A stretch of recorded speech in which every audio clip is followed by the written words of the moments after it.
शुद्ध भक्त चरण रेणु भजन अनुकूला शुद्ध भगत चरण रेणु भजन अनुकूला शुद्ध भक्त चरण रेणु भजन अनुकूला शुद्ध भगत भगत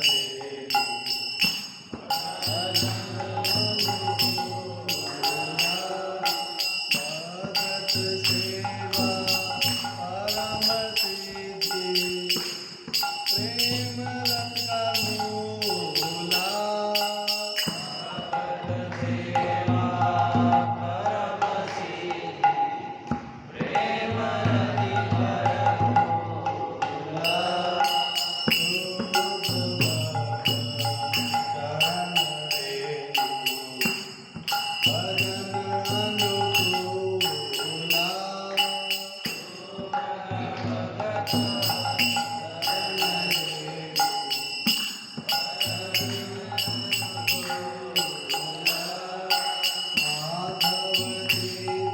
भगति जननी यतने पालन कारी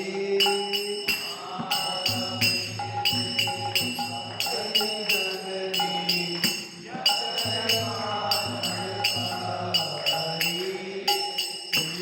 कृष्णावस्ति भक्ति वाली परम आदरकारी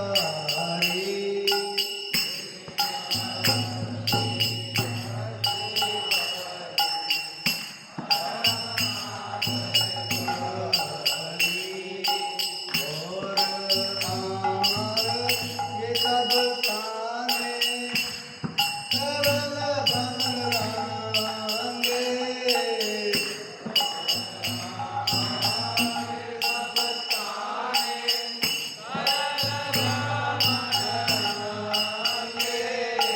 ये सब स्थान हरिब आमी प्रणय बत संगे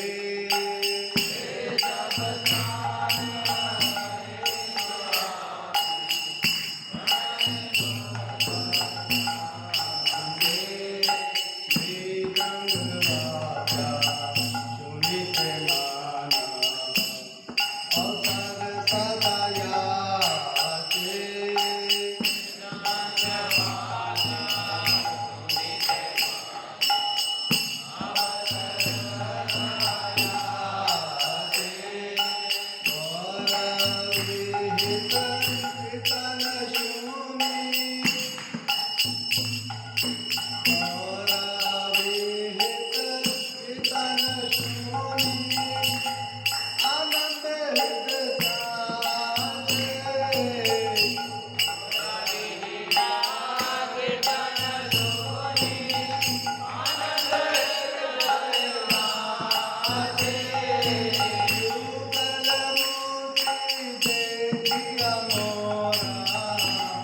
परम आनंद हरे प्रसाद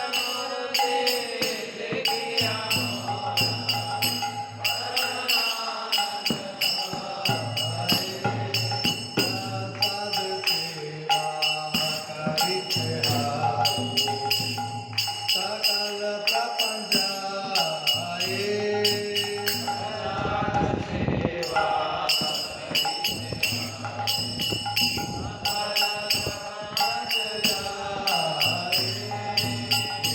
दिन जाहे सदन देवी रहिते गलमाए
जय विष्णुपाद परमहंस परिव्राजकाचार्य अष्टोत्तर श्री श्रीमद् भक्ति सिद्धांत श्री ठाकुर प्रपाद महाराज की अनंत कोटि वैष्णववृंद की नामाचार्य श्री हरदास ठाकुर की प्रेम से कहूँ जय श्री कृष्ण चैतन्य प्रभु नित्यानंद श्री अद्वैत गदाधर श्रीवासादि गौर भक्तवृंद की श्री श्री राधा कृष्ण गोप गोपीनाथ श्याम कुंड राधा कुंड गिरी गोवर्धन की गंगा माई यमुना माई की तुलसी देव भक्ति महारानी की श्री श्री राधा मदन गोपाल भगवान की श्री श्री दाई चांद गौर सुंदर भगवान की श्रीमद् भगवद गीता यथारूप की पवित्र तिथि काशी महोत्सव की all glories to Sambal devotees all glories to Sambal devotees Hare Krishna Shri Shri Guru and Gaurang शिला प्रभुपाद की हरे कृष्णा। तो आप सबका स्वागत है आज के विशेष दिन एकादशी महोत्सव में।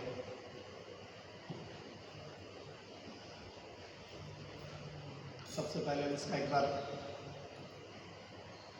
फटाफट मीनिंग पढ़ लेते हैं। शुद्ध भक्तों की चरण रज ही भजन के अनुकूल है, भक्तों की सेवा ही परम सिद्धि है तथा प्रेम रूपी लता का मूल जड़ है। माधव तिथि एकादशी भक्ति देने वाली है, इसलिए मैं यत्न पूर्वक इसका पालन करता हूँ। मैं श्री कृष्ण के धाम को ही आदर पूर्वक अपना निवास स्थान चुनता हूँ। मेरे गौर सुंदर ने जिन जिन स्थानों में आनंद पूर्वक भ्रमण किया, मैं भी प्रेमी भक्तों के साथ उन स्थानों का दर्शन करूँगा। मृदंग की मधुर ध्वनि को सुनने के लिए मेरा मन सर्वदा ललायित रहता है तथा श्री गौर सुंदर द्वारा प्रवर्तित कीर्तनों को सुनकर आनंद से भरकर मेरा हृदय नाचने लगता है। युगल मूर्ति का दर्शन कर मुझे परम आनंद प्राप्त होता है। महाप्रसाद का सेवन करने से मैं माया को भी जीत लेता हूँ। जिस दिन घर में भजन कीर्तन होता है, उस दिन घर साक्षात गोलोक हो जाता है। श्री भगवान का चरणामृत और श्री गंगा जी का दर्शन करके तो सुख की सीमा ही नहीं रहती। माधव प्रिया तुलसी जी का दर्शन कर त्रितापों से दग्ध हुआ हृदय सुशीतल हो जाता है। गौर सुंदर के प्रिय साग का स्वादन करने में ही मैं जीवन की सार्थकता मानता हूँ। कृष्ण भजन के अनुकूल जीवन निर्वाह के लिए जो कुछ पाता है, यह भक्ति विनोद प्रतिदिन उसे सुखपूर्वक ग्रहण करते हैं। चलो भक्ति विनोद ठाकुर की जय।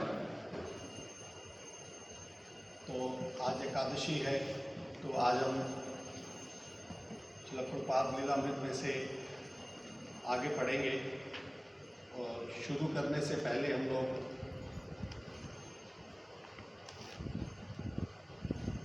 वैष्णव को प्रणाम करेंगे। मेरे साथ आप मंगलाचरण दोहराएंगे। ओम ज्ञानं तिमिरन्धस्य ज्ञानाञ्जनशलाकया चक्षुरुन्मिलितं येन तस्मै श्रीगुरुवे नमः। श्रीचैतन्यमनोभीष्टं स्थापितं येन भूतले स्वयं रूपं कदा मह्यं ददाति सपदान्तिकं। वन्देऽहं श्रीगुरो श्रीयुतापदकमलं श्रीगुरून् वैष्णवांश्च श्रीरूपं साग्रजातं सहगण रघुनाथान्वितं तं सजीवं सावधूतं सावधूतं परिजनसहितं कृष्ण चैतन्य देवं श्रीराधा कृष्णपादान् सहगण ललिता श्रीविशाखान्वितं। हे कृष्ण करुणा सिंधु दीनबंधु जगत्पते गोपेश गोपिका कांत राधा कांत नमस्तुते। तप्त कांचन गौरांगी राधे वृंदावनेश्वरी विश्वभानुसुते देवी प्रणमामि हरिप्रिये। वाञ्छाकल्पतरुभ्यश्च कृपा सिन्धुभ्येव च पतितानां पावनेभ्यो वैष्णवेभ्यो नमो नमः। जय श्री कृष्ण चैतन्य प्रभु नित्यानंद श्री अद्वैत गदाधर श्रीवासादि। हरे कृष्णा कृष्णा कृष्णा हरे हरे, हरे राम राम राम हरे हरे। नमो विष्णुपादाय कृष्णापृष्ठाय भूतले श्रीमते भक्ति वेदांता स्वामी नीति नामिने नमस्ते सरस्वती देवे गौरवाणी प्रचारिणे निर्विशेषा शून्यवादी पाश्चात्य देशतारिणे।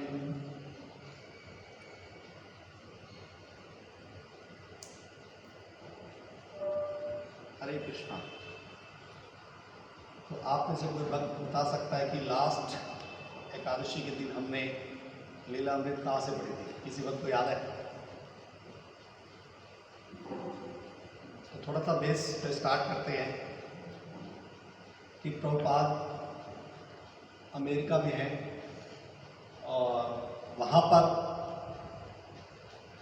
प्रभुपाद अलग अलग जगह पे रह रहे हैं और अब प्रभुपाद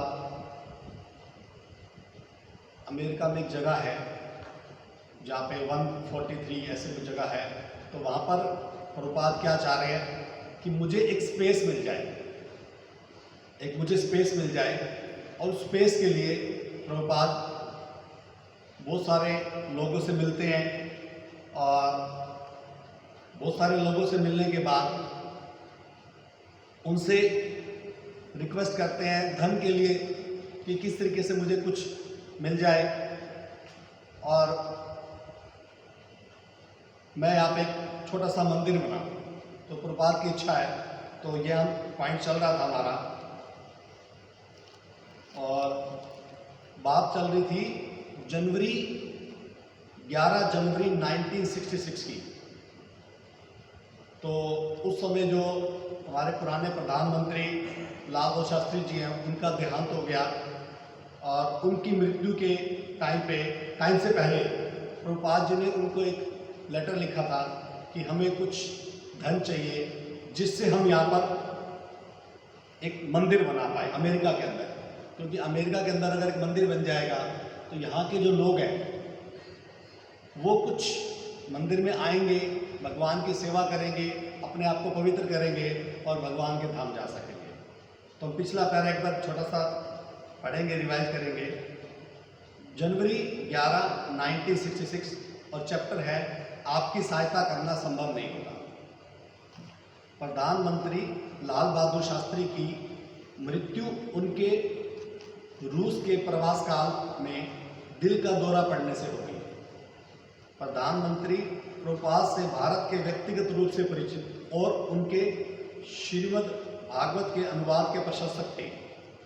उनका अमेरिका जाने का कार्यक्रम बन चुका था और प्रभुपाद को आशा थी कि वे उनसे व्यक्तिगत रूप से धन का अनुदान प्राप्त करने की स्वीकृति ले लेंगे। उनकी असामयिक मृत्यु से 143 वेस्ट 72nd स्ट्रीट में मकान खरीदने का प्रभुपाद की योजना में गड़बड़ पड़ गई। दलालों ने उन्हें मकान दिखा दिया था और उन्होंने मन में योजना बना ली थी कि उसके भीतरी भाग में भगवान अर्च विग्रह का पूजन और प्रसाद का वितरण किस तरह होगा। धन भारत से आना था और उसके लिए अनुदान की स्वीकृति स्वयं प्रधानमंत्री से मिलनी थी, किंतु अचानक सब कुछ बदल गया। अब ये पैराग्राफ हमने लास्ट टाइम पढ़ा था। तो प्रभुपाद जी चाह रहे थे कि जो प्रधानमंत्री लाल शास्त्री हैं उन्होंने अमेरिका में आना था और उनसे प्रभुपाद जी भेंट करना चाह रहे थे। और भेंट करने के बाद उद्देश्य क्या था कि वहाँ पे कुछ धन मिले और वहाँ पर एक मंदिर एस्टेब्लिश किया जाए पहला, ठीक है। और अगर आते प्रधानमंत्री जी तो उनसे मीटिंग तय हो गया था और वहाँ पे कुछ धन लेना था। धन का प्रभुपाद ने पहले से फिक्स कर लिया था कि उसका जो सेकंड फ्लोर होगा, यानी ये फर्स्ट फ्लोर पर, तो वहाँ पर वो एक मंदिर बनाएंगे जहाँ पर भगवान की सेवा होगी, प्रसाद वितरण होगा। बट हुआ क्या, ये 11 जनवरी की बात है। अब 14 जनवरी को प्रभुपाद ने मकान के मालिक, क्योंकि वो तो आए नहीं, उनका चीज छूट गया, तो अब किसी और से बात कर रहे हैं, श्रीमान A.M. हार्टमैन को लिखने का निश्चय किया। उन्होंने बताया कि उनकी योजना किस तरह गड़बड़ा गई थी और फिर उन्होंने एक नई योजना प्रस्तुत की। मतलब प्रभुपाद अपना पूरा प्रयास कर रहे हैं कि किस तरीके से किस तरीके से किसी तरीके से धन आ जाए और मैं भगवान की सेवा में लगाऊं। तो अब वो प्रभुपाद जी अपनी नई योजना बता रहे हैं हमको, श्रीमान AM को, प्रधानमंत्री श्रीमान, अब बोल रहे हैं प्रभुपाद जी लिख रहे हैं, प्रधानमंत्री श्री लाल बहादुर शास्त्री जी की अचानक मृत्यु हो गई है और मैं बहुत ही परेशानी में हूँ, क्योंकि अब भारत से धन प्राप्त करने में बड़ी कठिनाई हो गई है।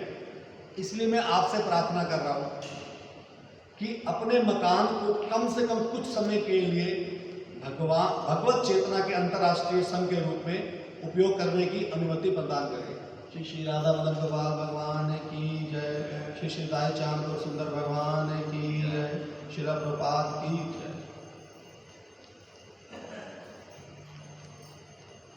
अब आगे क्या बोल रहे प्रभुपाद जी कि मकान काफी दिनों से बेकार पड़ा है और मुझे मालूम हुआ है कि आपको उसके लिए टैक्स, बीमा और अन्य खर्चे वहन करने पड़ रहे हैं। यद्यपि उससे आपको कोई आय नहीं है। यदि आप मकान को इस सार्वजनिक कार्य के लिए निमित्त दे देते हैं तो आपको कम से कम ये टैक्स और अन्य खर्चे बचा लेंगे जो इस समय आपको व्यर्थ देने पड़ रहे हैं। तो इस वाले पैराग्राफ में प्रभुपाद जी जो वो बिल्डिंग है उसके ओनर को बात कर रहे हैं, उनको बोल रहे हैं कि आपका घर तो बंद पड़ा हुआ है, आप किसी तरीके से ये बिल्डिंग हमें दे दीजिए और हम इसको भगवान की सेवा में लगाएंगे, क्योंकि जो भारत से धन आना था वो धन तो आ नहीं रहा है, क्योंकि प्रधानमंत्री जी ने आना था और उन्होंने बाई चांस शरीर छूट गया उनका। तो प्रभुपाद जी पॉइंट हर बोर्ड पर बड़ा संघर्ष कर रहे हैं, लेकिन जितना प्रभु जी संघर्ष बढ़ता जा रहा है प्रभुपाद जी का कहीं ना कहीं से कुछ पॉजिटिव रिपोर्ट नहीं आ रही, मतलब कुछ मिल नहीं रहा, और प्रभुपाद जी ने संघर्ष करना नहीं छोड़ा। अब उनको थोड़ा सा लेटर में क्या लिख रहे हैं कि आपका मकान तो बेकार पड़ा हुआ है, आप वो मकान हमें दे दीजिए। अब आपका मकान बेकार पड़ा तो कम से कम आपको टैक्स भी लग रहा है, कुछ खर्चे भी करने पड़ रहे हैं, तो अगर आप इसे हमारे को दे देंगे तो हम इसको क्या करेंगे, भगवान की सेवा में लगाएंगे। अब प्रभुपाद यहाँ पे बड़ा सुंदर वर्ड बोल रहे हैं अगले पैराग्राफ में कि यदि मैं यह संस्थान तत्काल आरंभ कर सकूं तो निश्चय ही मैं स्थानीय लोगों की सहानुभूति प्राप्त कर सकूंगा और उस अवस्था में मुझे भारत से धन प्राप्त करने की आवश्यकता नहीं रह जाएगी। मेरी यह प्रार्थना है कि आप स्वयं भी उस सार्वजनिक संस्थान के निदेशकों में से एक निदेशक हो, क्योंकि आप ही उसे आरंभ करने के लिए मकान देंगे। पर अब यहाँ पे एक लाइन और भी लिखी है कि AM जो हार्टमैन जो उसके मालिक है जो भी हैं, उनको इस योजना में रुचि नहीं थी, पर प्रभुपाद क्या चाहते हैं कि किसी तरीके से मेरे को ये जगह मिल जाए। और प्रभुपाद का उद्देश्य क्या है कि किसी तरीके से जगह मिल जाए, इस जगह पे भगवान का एक सुंदर मंदिर बनाया जाए और मंदिर के माध्यम से अमेरिका के जो पाश्चात्य लोग हैं उनको भगवान की सेवा में लगाया जाए। किसी तरीके से वो भगवान की सेवा में लग जाए कि जीव जो है इस संसार में फंस गया है और उसको भगवान की सेवा में लगा के येन के प्राकरेन उसको हम भगवत धाम। तो प्रभुपाद का सपना क्या था कि पूरा विश्व भगवान की सेवा में लगे। तो इसी के अंदर से एक पॉइंट हम देखेंगे कि हम भागवत में देखते हैं छठे स्कंद के अंदर जब अजामिल का इतिहास आता है तो वहाँ पे परीक्षित महाराज भी क्वेश्चन पूछते हैं सुखदेव गोस्वामी से कि इस संसार में जो जीव फंसे हुए हैं, इस संसार में जो लोग फंसे हुए उनका क्या होगा।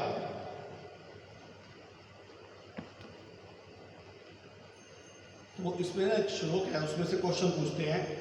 श्लोक इस प्रकार से है, अधुना इहि महाभागा यथा एव नरकान नरा नाना उग्र यातनान न इयात तत्में व्याख्यातुम अर्हसि। तो परीक्षित महाराज क्या पूछ रहे हैं कि हे सुखदेव गोस्वामी, हे ऐश्वर्यवान सुखदेव गोस्वामी, आप कृपया करके मुझे बताइए कि मनुष्य को किस तरह से नार की स्थिति से बचाया जा सकता है, और उससे वहाँ पर बहुत सारी यातनाएं सहन करनी पड़ती हैं।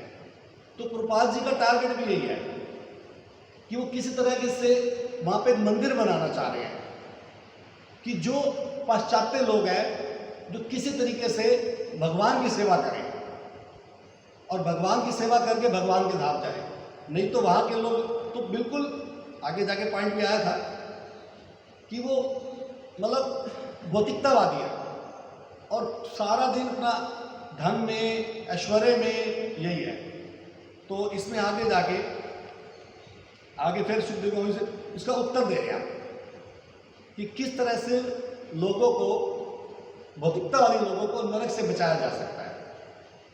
तो उत्तर में शुरू कर रहे हैं कि यदि मनुष्य अपनी अगली मृत्यु से पूर्व, यानी कि जो हमारी नेक्स्ट मृत्यु आने वाली है, इस शरीर के बाद जो हमारी मृत्यु आने वाली है, उससे पहले इस जन्म में क्या करेगा, मन से, वचन से तथा शरीर से किए गए पाप कर्मों का, जो भी हमने इस जन्म में या पिछले जन्म में मन से वचन से पाप किए हैं, उनको धर्म शास्त्रों के अनुसार जब तक उसका प्रायश्चित नहीं करता, तब तक क्या होगा, वह मृत्यु के बाद अवश्य ही नरक लोकों में जाएगा और भीषण कष्ट उठाएगा। अब ये बात सुखदेव गोस्वामी परीक्षित महाराज को पहले भी बता चुके हैं और फिर आगे और बता रहे हैं कि अगली मृत्यु आने से पूर्व जब तक मनुष्य का शरीर पर्याप्त शक्त है, उसे क्या करना चाहिए, शास्त्रों के अनुसार, अपने अनुसार नहीं, शास्त्रों के अनुसार प्रायश्चित की विधि को बनाना चाहिए। अब प्रायश्चित कैसे होगा, अन्यथा अगर मान लो प्रायश्चित नहीं करते तो क्या होगा, अन्यथा समय की क्षति होगी और हमारा जो पाप है उसका फल बढ़ता जाएगा।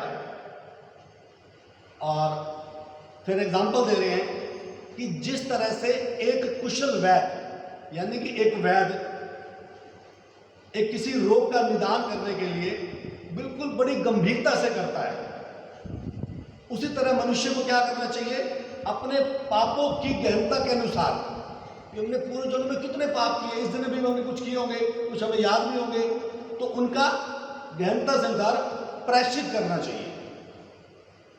अब जो हमने पाप हो गए हमसे, उनका प्रायश्चित करना चाहिए। जब ये एक उत्तर दिया ना सुखदेव गोस्वामी ने, तो परीक्षित महाराज के मन में और क्वेश्चन आ गया। तो अगले श्लोक में फिर एक प्रश्न पूछते हैं। वो क्या पूछते हैं कि पहले बता रहे हैं कुछ इस तरह से बता रहे हैं, अब परीक्षित महाराज बता रहे हैं, क्या बोल रहे हैं कि मनुष्य को जानना चाहिए, क्या जानना चाहिए, कि जो पाप कर्म है उसके लिए हानिकारक है। पाप कर्म क्या है, उसके लिए हानिकर है, क्योंकि वो ये देखता है, अब जो मनुष्य वो देखता ना कि किस तरह से हमारी सरकार, हमारी गवर्नमेंट एक पापी व्यक्ति को कष्ट देती है, उसको दुख देती है, जेल में डाल देती है, और सामान्यतः पापी लोग, जो पापी व्यक्ति है उसको धुतकारते हैं। और जो व्यक्ति है वो कई बार ना किसी शास्त्रों से या किसी विद्वान से सुनता भी है कि पाप करना ठीक नहीं है, लेकिन फिर भी वो पाप करता रहता है। उसकी जो पाप करने की प्रवृत्ति है वो बनी रहती है। तो प्रभुपाद वहाँ पे पीछे अपने लिंग क्या बोल रहे हैं कि मैं यहाँ पे क्यों आया, कि जो लोग सारे कल को पाप कर्म कर रहे हैं तो इनको भगवत भक्ति में लगाने के लिए आया। प्रभुपाद उसी के लिए मेहनत कर रहे हैं ना, वहाँ पे मंदिर बनाने का विचार करें कि किसी तरीके से एक मंदिर बन जाए, स्टार्ट हो जाए, उसके लिए मुझे कहीं से धन मिल जाए, तो यहाँ के लोगों का जीवन भी धीरे धीरे भक्तिमय हो जाएगा। तो जो व्यक्ति है वो लोगों से सुनता है कि पाप है, और फिर भी वो पाप करने से या पाप करने की प्रवृत्ति से पीछे नहीं हटता, और पाप करता तो निश्चित ही उसको नरक लोक मिलता है। फिर भी इतना ज्ञान होने के बावजूद भी व्यक्ति को बार बार पाप क्यों करना पड़ता है। अब पहले बता रहे थे, अब क्वेश्चन पूछ रहे हैं परीक्षित महाराज कि व्यक्ति को क्यों बार बार पाप में लगाया जाता है। तो अगर मान लो व्यक्ति पाप कर रहा है, फिर पाप का प्रायश्चित कर रहा है, फिर पाप कर रहा है, फिर प्रायश्चित कर रहा है, तो इस पाप का प्रायश्चित का फायदा क्या, बार बार पाप करो। फिर आगे जाके एग्जाम्पल दे रहे हैं कि व्यक्ति कई बार ना बड़ा सतर्क रहता है कि मुझे पाप नहीं करना, मुझे ये पाप नहीं करना, मुझे ये पाप नहीं करना, फिर भी कई बार क्या होता है कि व्यक्ति पाप के फेर में आ ही जाता है। तो इसलिए परीक्षित महाराज कह रहे हैं मैं इसको निरर्थक मानता हूं। फिर एग्जाम्पल दे रहे हैं परीक्षित महाराज कि जिस तरह से हाथी स्नान करने के लिए जाता है और स्नान करने के बाद वापस अपने ऊपर दोबारा से मिट्टी या मैल डाल लेता है, तो इसी तरीके से हमारा जीवन है कि हम लोग पहले पाप करने से पता लग गया पाप नहीं करना, पाप नहीं करना, उससे बचने का प्रयास कर रहे हैं, ठीक है ना। लेकिन कहीं ना कहीं ऐसा सिस्टम, ऐसा कुछ आ जाता है कि वो पाप करना पड़ जाता है या उससे हो जाता है। तो इससे क्या करा जाए? अब इसके बाद सुखदेव गोस्वामी इनका आंसर दे रहे हैं, बड़ा सुंदर आंसर दे रहे हैं। पहले तो बता रहे हैं कि कई बार जो भक्त हैं, लोग हैं, वो पाप को खत्म करने के लिए भी कुछ एक्टिविटी करते हैं, कोई भौतिक एक्टिविटी, कुछ सकाम कर्म करते हैं। एक तो पहले सकाम कर्म किया, पहले कोई कर्म किया किसी इच्छा से, उसमें बंधन में फंस गए, फिर दोबारा से उसको खत्म करने के लिए फिर और सकाम कर्म करते जा रहे हैं। तो प्रॉपर आंसर क्या दे रहे हैं कि अतः असली प्रायश्चित क्या होगा? पूर्ण ज्ञान अर्थात वेदांत का प्रबुद्ध होना, यानी कि व्यक्ति को पूर्ण ज्ञान होना चाहिए भगवान के बारे में। भगवान कौन है, मैं कौन हूँ, भगवान से मेरा क्या संबंध है। तो प्रभुपाद जो वहाँ पे अपना मंदिर या एक तरह का प्रचार केंद्र या मंदिर एस्टेब्लिश करने का प्रयास कर रहे हैं, उनका लक्ष्य क्या है कि किसी तरीके से जो पाश्चात्य देशों के लोग हैं वो इस पाप में एक्टिविटी से बच पाए। और उसका आंसर क्या बता रहे सुखदेव गोस्वामी कि उनको वेदांत में प्रबुद्ध होना पड़ेगा, मतलब भगवद गीता और भागवतम का ज्ञान होना जरूरी है, जिससे मनुष्य परम सत्य यानी कि भगवान को समझ सकता है। और उसका एक सुंदर आंसर और दे दिया उसके अगले वाले में। फिर क्या बोल रहे हैं? हे राजन, यदि रुग्ण व्यक्ति वैद्य द्वारा बताया गया शुद्ध अदूषित अन्न खाता है तो वह धीरे धीरे अच्छा हो जाता है। कि मान लो कोई बीमार व्यक्ति है और डॉक्टर ने क्या बताया कि उसको शुद्ध और अदूषित, जो दूषित ना हो, अगर ऐसा खाएगा तो ठीक हो जाएगा और उसको कोई बीमारी छू नहीं पाएगी। उसी तरीके से अगर कोई जिस तरह से भगवद गीता भागवत में शास्त्रों के अंदर विधि विधानों से अपने जीवन को चलाता है तो वो धीरे धीरे भौतिक कलमश से मोक्ष की ओर प्रगति करता है। अब प्रभुपाद यही चीज वहां पे जो मंदिर बनाने का उद्देश्य है एस्टेब्लिश करना चाह रहे हैं कि अमेरिका के जो लोग हैं वो क्या करें, धीरे धीरे अपने जीवन को विधि विधानों के अनुसार चलाएं। क्योंकि जब प्रभुपाद वहां गए थे तो वहां पे तो लोग सारे क्या पाश्चात्य देश, मतलब भौतिकतावादी, आग निद्रा भय में में। तो प्रभुपाद क्या चाह रहे हैं कि धीरे धीरे प्रभुपाद का जो टारगेट है, जो सुखदेव गोस्वामी बता रहे हैं, वही टारगेट है कि किसी तरीके से पाश्चात्य देश के लोग कहाँ लग जाए, विधि विधानों से पालन करें, भाई विधि के साथ भगवान की सेवा करें।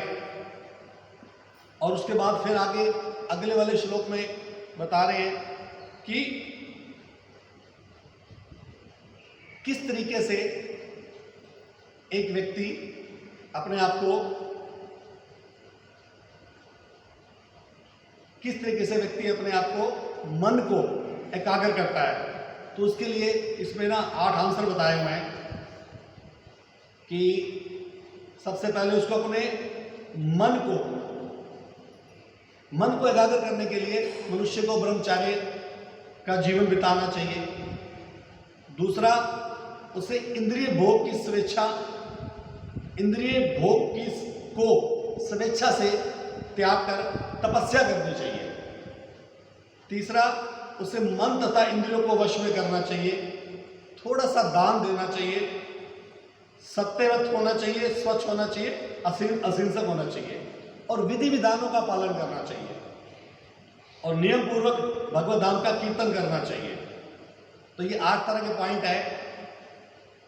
तो प्रभुपाद यही स्थापित करना चाह रहे हैं कि किसी तरीके से वहाँ के लोग हैं, जो अमेरिका के लोग हैं, वो भगवत भक्ति में आए, भगवान का नाम लें, भगवान का भजन करें और कीर्तन करें। अब जब प्रभुपाद ने उनको लेटर लिख दिया A.M. हार्टमैन को, तो पर उनकी रुचि नहीं थी। आगे बढ़ते हैं।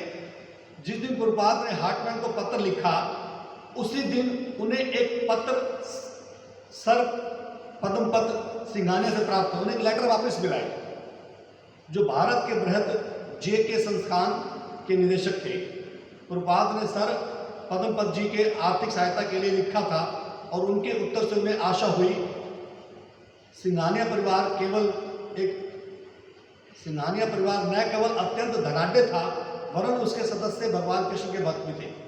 अब प्रभुपाद जी को यहाँ पे एक लेटर वापस मिल रहा है और वहाँ पे कुछ उन्हें पॉजिटिव नज़र आ रहा है, आशा नज़र आ रही है कि किसी तरीके से उन्हें धन मिल सकता है। और जो परिवार थोड़ा सा पॉजिटिव है, वो वैसे भी बड़ा अमीर है, धनाढ्य है और भगवान के भक्त भी है। अब उनका वापस रिप्लाई आ रहा है, वो रिप्लाई हम पढ़ेंगे। वो क्या लिख रहे हैं? मेरे प्रिय स्वामी जी, मैंने आपका पत्र पढ़ा। मुझे आपका यह विचार जानकर प्रसन्नता हुई कि आप न्यूयॉर्क में श्री श्री राधा कृष्ण के मंदिर, श्री राधा कृष्ण का एक मंदिर निर्मित कराना चाहते हैं। मैं समझता हूं कि आपका प्रस्ताव अच्छा है, किंतु इनमें निम्नलिखित कठिनाइयां हैं।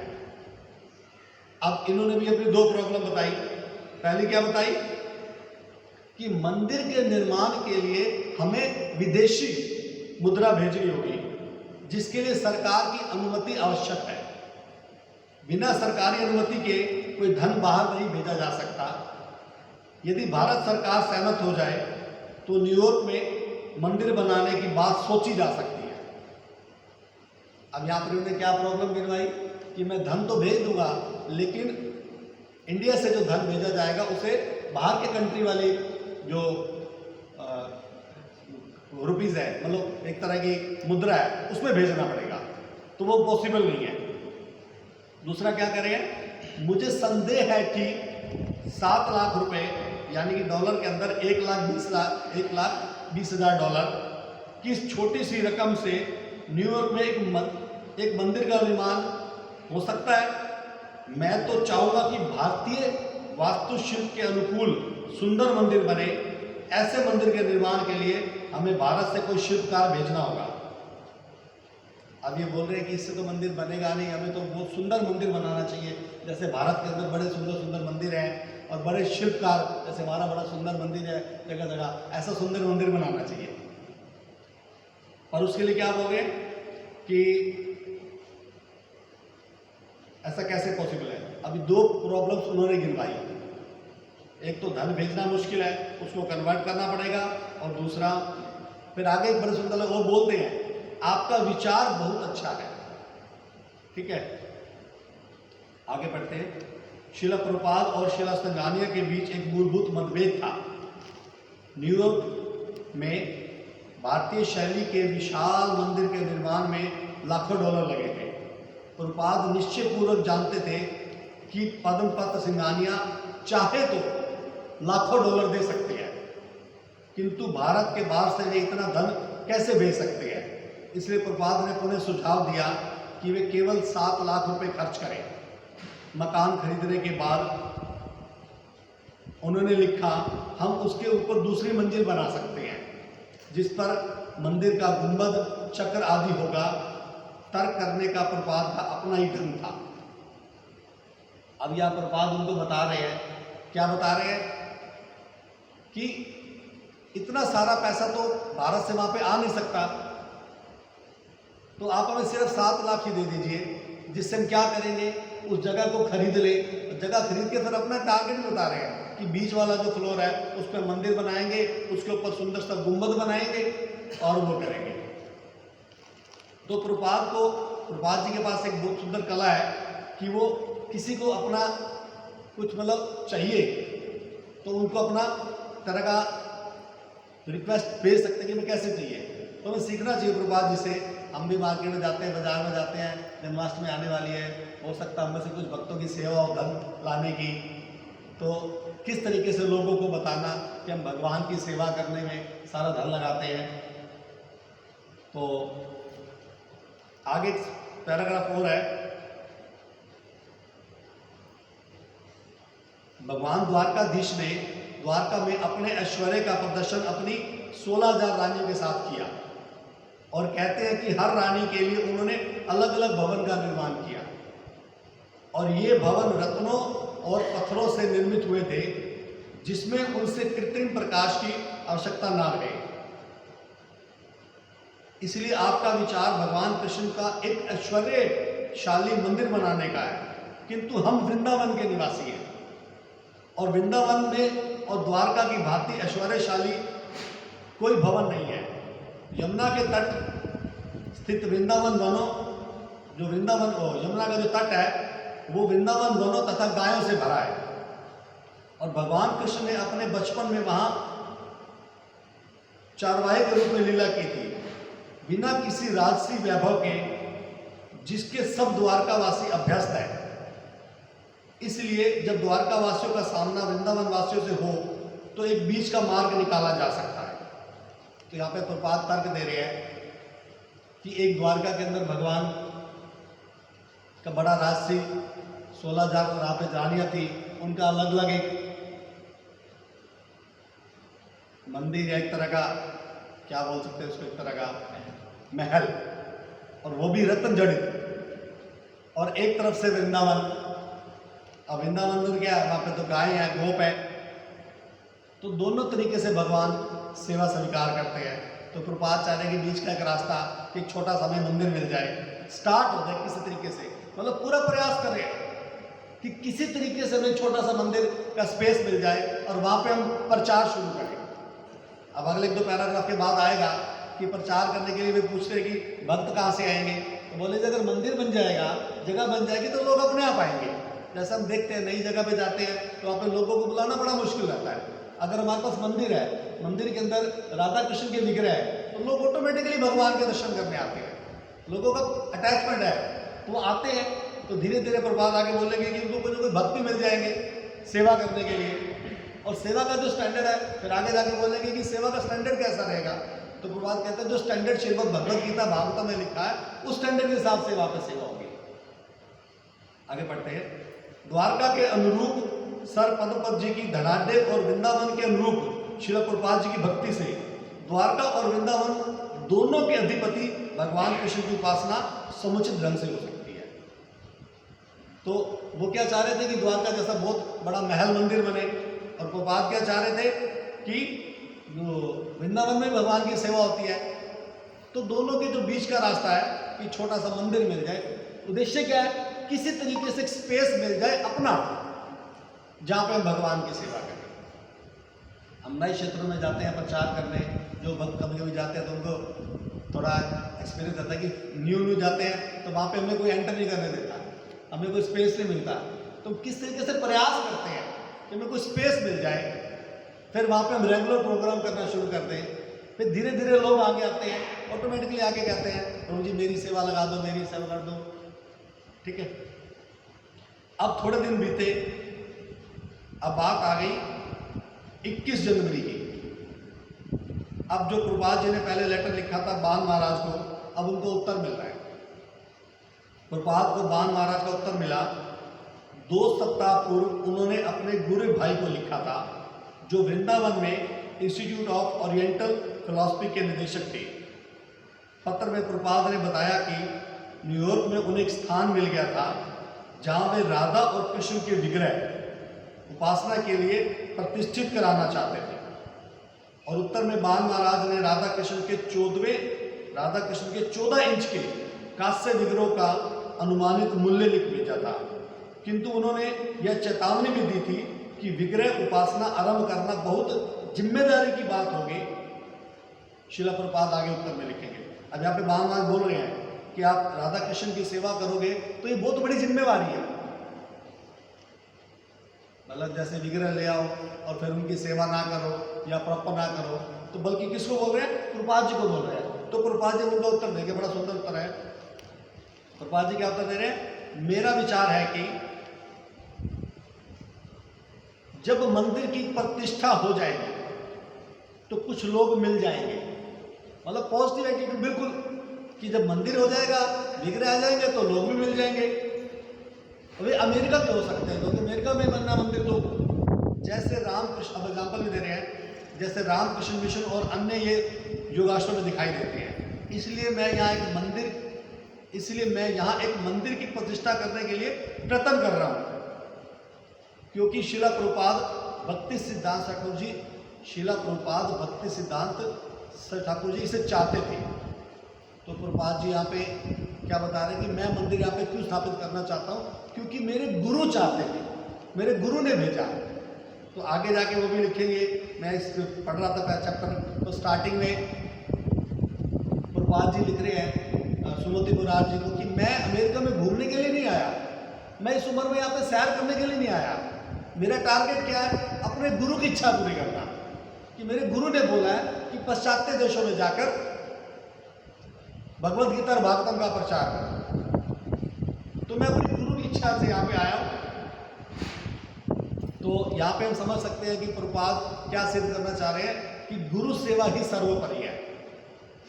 जो गुरु ने मुझे दिया, जो गुरु ने मुझे बोला कि आप प्रचार करो, जैसे हमारे को क्या बोला गुरु ने कि आप बहादुरगढ़ मंदिर को सर्व करो, तो हमें वही सेवा कर रहे हैं।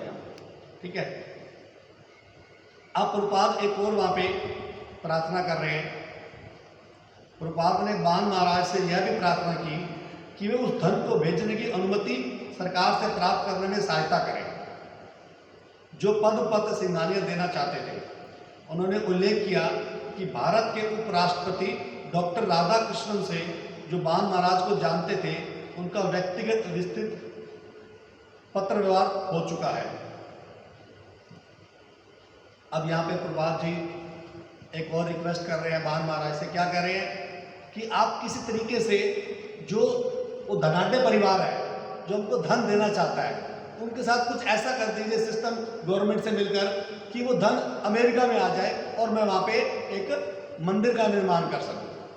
टारगेट अभी भी वही है कि किस तरीके से जीवों को इस पाप में जीवन से निकालकर भगवान की सेवा में लगाया जाए। जैसे प्रभुपाद ने हिप्पीज को हैप्पी बनाया, तो वो उसके लिए जो साधन है, बेस है, कुछ स्पेस, कुछ मंदिर, उसके लिए प्रयास किया जा रहा है। अब उनको क्या बोल रहे हैं? कोई ऐसा सिस्टम बनाइए कि वहाँ का जो धन है जो वो देना चाहते हैं वो अमेरिकी मुद्रा में कन्वर्ट होके यहाँ तक पहुँच जाए। अब साथ में बता भी रहे हैं प्रभुपाद कि जो भारत के उपराष्ट्रपति है डॉक्टर राधाकृष्णन, वो आपको जानते हैं और उनके साथ पर्सनल पत्राचार स्टार्ट हो गया है। अब एक बात बड़ी सुंदर और बोल रहे हैं जो पीछे उन्होंने क्वेश्चन में बोला था ना, क्या बोला था कि जो भगवान राधा कृष्ण की सेवा कैसे होगी। आंसर में क्या लिख रहे हैं?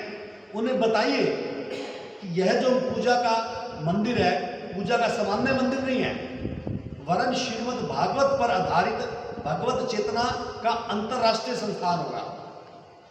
आप प्रभुपाद स्पष्ट कर रहे हैं कि जो मंदिर बनाया जाएगा वो एक सामान्य आम मंदिरों की तरह नहीं होगा। हमारे इस्कॉन के मंदिर में सबसे विशेष क्या है कि श्रीमद् भगवत गीता और भागवतम पर डेली चर्चा और भगवान की बिल्कुल टॉप मोस्ट, भगवान की सेवा टॉप मोस्ट क्वालिटी की। और जो ये संस्थान बनेगा ये पर्टिकुलर एक जगह के लिए नहीं बनेगा, वरन पूरे विश्व के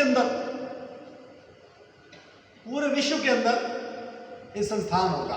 मतलब प्रभुपाद का गोल स्टार्टिंग से क्लियर है कि जो मैं स्टार्टिंग करूँ वो अमेरिका से करूँ। क्यों करूँ?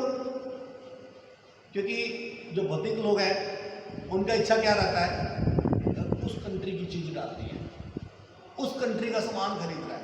हमारे ट्रेंड है ना, लोग क्या करते हैं, भौतिक लोग बाहर की आइटमों को ज़्यादा प्रमोट करते हैं, खरीदते हैं। इस तरीके से अगर बाहर के भक्त भारत में आके भगवान के नाम का प्रचार करेंगे तो लोग उत्साहित होंगे। जब प्रभुपाद पहली बार अमेरिका से इस्कॉन की स्थापना करने के बाद भारत में आए तो उनके साथ बहुत सारे अमेरिकन शिष्य भी आए।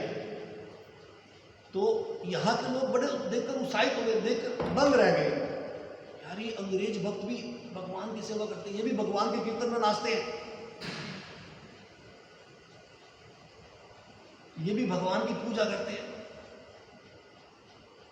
तो प्रभुपाद ने क्या स्थापित किया कि जो गुरु की सेवा है वो सर्वोपरि है और गुरु की सेवा के लिए हम कुछ भी करेंगे। तो फिर जैसे ये ज्ञान हो जाएगा कि भगवान कौन है, भगवान से हमारा क्या संबंध है, तो इस पर हम सेवा करेंगे भगवान की। दिव्य ज्ञान हृदय प्रकाशता। जब एक अच्छे से भगवान का भक्त भगवान की भक्ति करता है तो भगवान जो ज्ञान है वो ऑटोमेटिकली दिव्य ज्ञान हृदय से प्रकाशित करते हैं। एक और पैराग्राफ पढ़ ले, पढ़ सकते हैं? एक और पैराग्राफ पढ़ लेते हैं ना। एक अब जनवरी 22, 1966 की बात है, जिस समय शिला प्रभुपाद न्यूयॉर्क में राधा कृष्ण के विग्रह के स्वागत के लिए प्रार्थना कर रहे थे, उसी समय नगर के एक बर्फीले तूफान का प्रहार हुआ। नगर पर प्रभुपाद ने बर्फ कदाचित पहले कभी नहीं देखी थी। उस प्रातः वेला में वे उठे तो उन्हें लगा कि बगल के मकानों में जैसे किसी ने मकानों को जैसे किसी ने चूने से पोत दिया हो। जब तक ये बाहर नहीं निकले तब तक उन्हें पता नहीं लग पाया कि ये बर्फ थी। तापमान 10 डिग्री हो गया था। जहाँ पर पास रहते थे वहाँ पे न्यूयॉर्क की बात है, जहाँ पे प्लान क्या चल रहा है कि मंदिर बनाना है राधा कृष्ण के विग्रह का, और हुआ क्या, रात को वहाँ पे बर्फ पड़ गई तो पूरी रोड के ऊपर सारा जैसे वाइट बर्फ गिरती है। तो नगर में आपात स्थिति आ गई थी, किंतु प्रभुपाद अपने नित्य भ्रमण पर लगे रहे। उन्हें भारी बर्फ के बीच से चलना पड़ा। वे ओवरकोट के नीचे केवल धोती पहनते थे और उनका सिर स्वामी हेड से ढका था। स्वामी हेड से मुख्य सड़कें साफ कर दी गई थी, किंतु बहुत से फुटपाथ बर्फ से ढके थे। ब्रॉडवे को विभाजित करने वाली पार्क की पट्टी पर तूफानी हवा ने कंधों तक की ऊंचाई तक बर्फ जमा कर दी थी और बेंचें दब गई थी। ब्रॉडवे की छतरियां जो पोस्टरों और विज्ञापनों की कई परतों से आच्छादित थी, अब बर्फ और हिम की एक अतिरिक्त परत और आच्छादित हो गई थी। किंतु मौसम की परवाह न करते हुए न्यूयॉर्क के निवासी अपने कुत्तों और अन्य पालतू जानवरों को टहलने के लिए तब भी निकलते थे। वे जानवर ओवरकोट और बरसातियाँ पहने हुए थे। अमेरिका के लोगों का अपने पालतू कुत्तों के प्रति इस लाड़ प्यार ने प्रभुपाद को आश्चर्य मिश्रित विनोद की भावना से भर दिया। जब वे वेस्ट एंड एवेन्यू पहुंचे तो उन्होंने देखा कि द्वारपाल नित्य की भांति टैक्सियां बुलाने के लिए सीटियां बजा रहे थे और साथ ही मकानों के सामने फुटपाथों को चलने योग्य बनाने हेतु बर्फ को पिघलाने के लिए उस पर नमक छिड़के जा रहे थे। और रिवर्स साइड पार्क में बेंचें, फुटपाथ और वृक्ष बर्फ से आच्छादित थे और आकाश से पड़ते हुए प्रकाश में झिलमिला रहे थे। समाचार पत्रों के अनुसार कोरिया युद्ध शुरू होने के बाद सेवा चयन अधिकारियों ने पहली बार अनिवार्य सेवा के लिए सैनिकों की संख्या में बड़ी वृद्धि की घोषणा की। संयुक्त राज्य की वायु सेना द्वारा उत्तर वियतनाम पर बमबारी का एक मास के युद्ध विराम का अंत हुआ। न्यूयॉर्क के 3 सप्ताह पहले चलने वाली यातायात हड़ताल समाप्त हो गई और यातायात के श्रमिक नेता का हृदय रोग से जेल में देहांत हो गया। तो ये 22 जनवरी 1966 की बात है, जब वहाँ पे एक साथ रात को बर्फ पड़ी। अब यहाँ पे एक बड़ी सुंदर सीखने की बात क्या लगी कि इतनी बर्फ पड़ने के बाद भी प्रभुपाद जी ने धोती डालना नहीं छोड़ा। मतलब वहाँ पे अपना कल्चर चेंज नहीं किया। वहाँ पे आगे जाके आएगा कि बहुत सारे लोगों ने बोला प्रभुपाद जी यहाँ पे बड़ी ठंड है, आप यहाँ के कल्चर को अपना लीजिए। तो प्रभुपाद ने कभी भी अपने जो कल्चर है उसको नहीं छोड़ा, चाहे जितनी भी ठंड है उन्होंने धोती डालना नहीं छोड़ा। और बहुत सारे लोगों ने वहाँ पे बोला प्रभुपाद जी जो यहाँ पे लोग हैं अगर उनको जीना है तो उनको यहाँ पे तो नॉनवेज खाना पड़ेगा और एक चीज़ और भी मतलब करना पड़ेगा। तो प्रभुपाद ने कभी भी कॉम्प्रोमाइज़ नहीं किया। तो हमें सीखना चाहिए कि हम भी जहाँ भी जाएं जो हमारे बेसिक्स रूल है उनसे कभी कॉम्प्रोमाइज़ ना करें। और जब भी प्रचार में जाएं तो प्रयास करें कि वेस्टर्न ड्रेस में ही जाएं। और जो बेसिक चीज़ें हैं जैसे कई बार में कुछ ऑफर किया जाता है, जो भक्त जाते हैं ना प्रचार करने, तो कई बार में वो लोग बाहर की चीज़ ऑफर कर देते हैं। कई बार लोग कहते हैं गुरु जी आप लोग ना रेस्टोरेंट वाला ही खाना खा लो, तो हम लोग नहीं खाते। तो बेसिक से कॉम्प्रोमाइज़ करना कि हमें क्या कॉम्प्रोमाइज़ करना, जो हमारे बेसिक रूल है।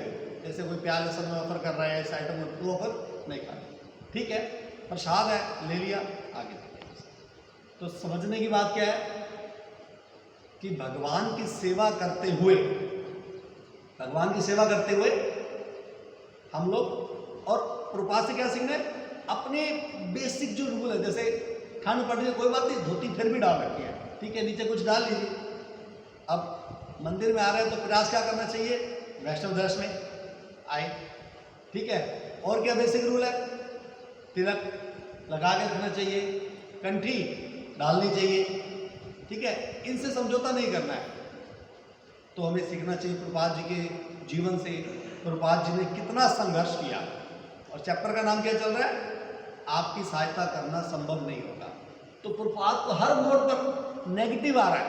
क्या नेगेटिव आ रहा है कि हम आपकी सहायता नहीं कर पाएंगे। हम लोग भी जब जाते हैं ना प्रचार करने, अभी जन्माष्टमी में तो बहुत सारे लोगों के पास जाते हैं, प्रभुपाद जी कुछ धन दे दीजिए, प्रभु जी कुछ धन दे दीजिए। तो हमें कई बार लोग मना भी करते हैं। बहुत सारे लोग ऐसे भी आते हैं, कोई 10 रुपये पकड़ा देता है, कोई 50 पकड़ा देता है।